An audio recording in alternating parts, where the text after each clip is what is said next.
বিশ্বাস করো প্রায় 3-4 আগের পুরনো কাস্টমার, সে মাঝে আর কোনো কেক নেয়নি, বাট তার এঙ্গেজমেন্ট পারপাসে সে কিন্তু আমার কাছে এই কেকটা অর্ডার করেছিল।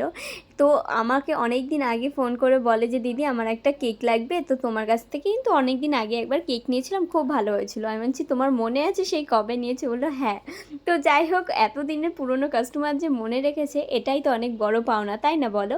তারপর দেখো সুন্দর একটা গাউন টাইপ ড্রেস করে দিলাম, সে একটা রেফারেন্স ফটো পাঠিয়েছিল, সেই মতোই আমি করে দিয়েছিলাম। আর এখানে নেমটা আমায় লিখতে বলেছিল তাদের এএস দিয়ে, সেটা আমি ফন্ড্যান্ট দিয়ে করে নিয়েছিলাম।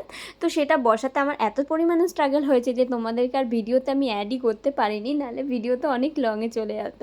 তো যাই হোক, তারপর কিছু রোজেস দিয়ে ডেকোরেশন কমপ্লিট করে নিয়েছিলাম। আর ফন্ড্যান্টসের যেই ওয়ার্কগুলো দেখছো ওপরে ওই গোল্ডেন, ওগুলো কিন্তু ফন্ড্যান্ট দিয়ে করে নিয়েছিলাম।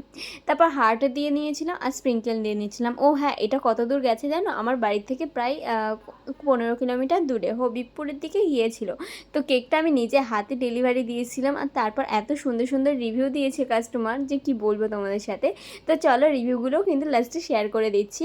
আর এটা কিন্তু ছিল রিং সেরিমনি উপলক্ষে, তো আমি ঠিক সেম ট্যাগও পেয়ে গেছিলাম, এত পছন্দ হয়েছে কাস্টমারের আর কি বলবো। তো এই ছিল কেকের ফাইনাল লুকটা। তো তোমাদের কেমন লাগলো কিন্তু আমাকে প্লিজ জানিও। তো দেখা হবে পরের ভিডিওতে, বাই, টাটা।